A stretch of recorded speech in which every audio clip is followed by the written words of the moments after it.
మన లంగ్స్ లో ఎయిర్ వే సిస్టమ్ ఉంటుంది. అవి మన రోడ్స్ లాగా ఉంటాయి. నోస్ నుంచి మొదలు పెడితే లోపల టిప్స్ వరకు అవే ఉంటాయి. రోడ్స్ లో ఉండే ట్రాఫిక్ ఎలా అయితే బ్లాక్ చేస్తుందో అలానే లంగ్స్ లో ఫ్లెమ్ ఫామ్ అవుతే బ్లాక్ అవుతాయి. సో అప్పుడు మనం బ్రీదింగ్ అనేది చాలా కష్టం అవుతుంది, దగ్గు వస్తుంది, ఆయాసం వస్తుంది, వీజింగ్ అంటే పిల్లి కూతలు కూడా రావు. సో లోపల లంగ్స్ లో ట్యూబ్స్ ఇలా ఓపెన్ ఉండాలి. ఒకవేళ ప్రాబ్లం ఉన్నట్టయితే కనుక స్లోగా ఇలా బ్లాక్ అవుతుంటాయి. ఇంకా సివియర్ గా ఆస్తమా, సిఓపిడి లాంటివి ఉన్నప్పుడు, ఇంకా ఎక్కువగా బ్లాక్ అయినప్పుడు ఆస్తమా, సిఓపిడి అనే డిసీజ్ వస్తాయి. వాటిలో ఇలా ట్యూబ్స్ బ్లాక్ అవడమే కాకుండా థిక్ మ్యూకస్ కూడా ఫామ్ అవుతుంది. So let me show you area బట్టి ఎక్కడ బ్లాక్ ఉంటుందో. నోస్ లో బ్లాక్ ఉంటే దాన్ని అలర్జీస్ వల్ల వస్తుంటాయి అనమాట. దాంతో పాటు నోస్ టిష్యూ పెరగడము, బోన్ సైడ్ ఉండడం వల్ల కూడా అవుతుంది. దీన్ని రైనైటిస్ అంటాం, డిఎన్ఎస్ అంటాం. అదే ఈ ఏరియాలో వస్తే గాలి లోపలికి వెళ్ళదు, ఇక్కడ వచ్చినా వెళ్ళదు. సో అడినాయిడ్స్, టాన్సిల్స్ అంటాం. వీటి వల్ల కూడా బ్రీదింగ్ ప్రాబ్లమ్స్ రావచ్చు. పేషెంట్ కి నైట్ టైం చోకింగ్ జరుగుతుంది, గురక వస్తుంది, చాలా ప్రాబ్లమ్స్ ఫేస్ చేస్తారు. ఎస్పెషల్లీ పిల్లల్లో ఎక్కువ చూస్తాం. ఈ ఏరియాని ఫారింగ్స్ అంటాం. ఈ ఏరియాని ఇక్కడ ఒక్కటే మన బాడీలో బోన్ ఉండదు. సో బోన్ ఉండకపోవడం వల్ల నైట్ బాగా కొలాప్స్ అయ్యే అవకాశం ఉంది. ఎస్పెషల్లీ ఎవరైతే బాగా లావుగా ఉంటారో, ఎవరికైతే ఈ స్లీప్ యాప్నియా వచ్చే రిస్క్ ఫ్యాక్టర్స్ ఎక్కువగా ఉంటాయో, జంక్ ఫుడ్ ఎక్కువ తీసుకుంటారో,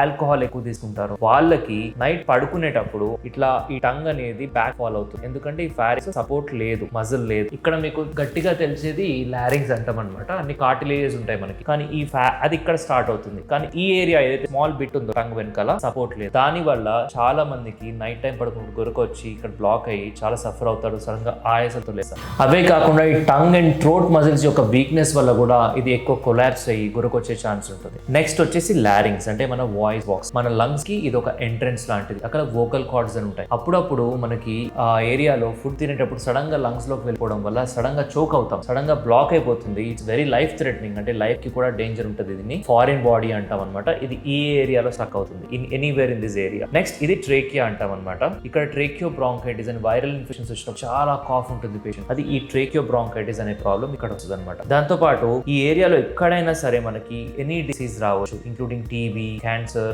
or any disease like asthma, COPD, ILD. Specific గా చూపిస్తాను. ఈ ఏరియాస్ అంటే ట్యూబ్స్ ని ఎఫెక్ట్ చేసేది, ప్యూర్ గా ట్యూబ్స్ ని ఎఫెక్ట్ చేసేది ఆస్తమా. ట్యూబ్స్ ప్లస్ ఈ red colour tissue, red or pink colour tissue ని ఎఫెక్ట్ చేసేది COPD. Only pink colour tissue ని ఎఫెక్ట్ చేసేది ఐఎల్డి. అంటే లంగ్స్ అనేవి మెత్తగా బ్రెడ్ లాగా ఉండాల్సిన ఐఎల్డి లో రస్క్ లాగా గట్టిగా అవుతాయి అనమాట. సో అలా కాకుండా ఈ ఏరియాలో హార్ట్ ఉంటుంది. హార్ట్ చుట్టుపక్కల స్మాల్ లింఫ్ నోడ్స్ అని ఉంటాయి. ఈ ఏరియాస్ అనేవి మనకి లంగ్ క్యాన్సర్స్ లో, టీబీలో ఎఫెక్ట్ అవుతాయి. సో మీ ఏ ప్రాబ్లం ఉన్నా సరే బయటికి దగ్గులాగానో ఆయాసం లాగానో బయటపడుతుంది. సో బ్లైండ్ గా కాఫ్ సిరప్ యూజ్ చేయకండి, బ్లైండ్ గా టాబ్లెట్స్, యాంటీబయాటిక్స్ యూజ్ చేయకండి. ఎందుకంటే ప్రాబ్లం ఎక్కడైనా ఉండొచ్చు కదా, అది డాక్టర్ చూడాలి, పల్మనాలజిస్ట్ చూసి ఆ సౌండ్స్ విని దాని తర్వాత దానికి తగ్గ ఇన్వెస్టిగేషన్స్ చేస్తే అది ఏంటో ప్రాబ్లం ఐడెంటిఫై అవకాశం ఉంటుంది. సో మీ అంతటా మీరు ట్రీట్మెంట్ తీసుకోవడం మంచిది కాదు. ప్రాబ్లం ఉంటే కన్సల్ట్ అవ్వండి పల్మనాలజిస్ట్ ని, సో దట్ మీ ప్రాబ్లం అనేది ఐడెంటిఫై, ట్రీట్ అవుతుంది.